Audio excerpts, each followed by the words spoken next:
মহান 21শে ফেব্রুয়ারি আন্তর্জাতিক মাতৃভাষা দিবস। ভাষার জন্য প্রাণ উৎসর্গ পৃথিবীর ইতিহাসে বিরল। কেবল এ ভূখণ্ডেই 1952 সালের এই দিনে গর্জে উঠেছিল বাংলার দামাল ছেলেরা রাষ্ট্রভাষা বাংলার দাবিতে।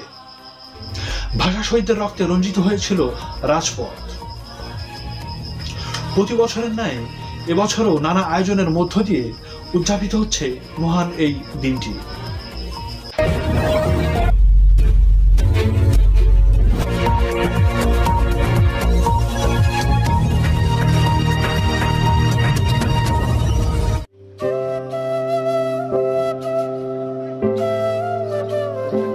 যেই দিন স্মরণ করিয়ে দেয় মায়ের ভাষায় কথা বলার অধিকারের জন্য বুকের তাজা রক্তে রাজপথ হয়েছিল রঞ্জিত, যে চেতনায় উদ্ভাসিত হয়ে বাঙালি জাতি হয়ে ওঠা অদম্য যোদ্ধা, আসে পরম আরাধ্য স্বাধীনতা, সেই গৌরবময় 21শে ফেব্রুয়ারি আজ।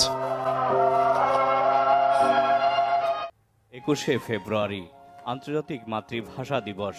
মায়ের ভাষার অধিকার আদায়ের সংগ্রামের শহীদদের স্মরণে 21-এর প্রথম প্রহরেই সমস্ত পথ যেন শহীদ মিনার মুখী। রাষ্ট্রপতি মোহাম্মদ শাহাবুদ্দিনের শ্রদ্ধা নিবেদনের মধ্য দিয়ে 12টা 1 মিনিটে শুরু হয় শহীদ বেদিতে শ্রদ্ধা জানানোর পর্ব।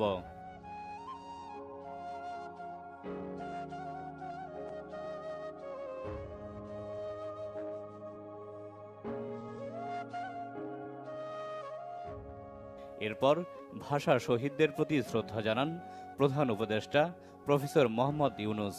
এ সময় বেশ কিছুক্ষণ নীরবে দাঁড়িয়ে থাকেন তিনি।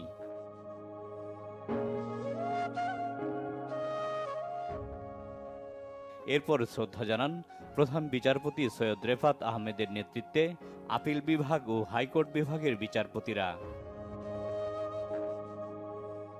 শহীদ বেদিতে শ্রদ্ধা জানান উপদেষ্টা পরিষদের অন্য সদস্যরাও।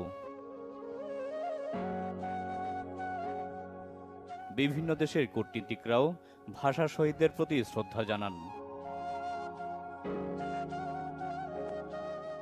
এরপর শহীদ বেদিতে শ্রদ্ধা জানান 3 বাহিনীর প্রধানরা।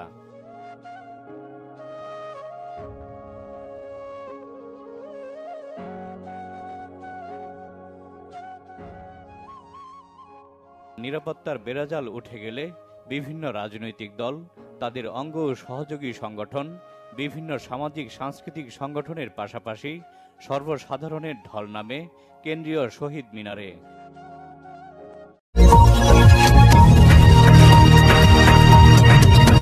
ধন্যবাদ, সাথে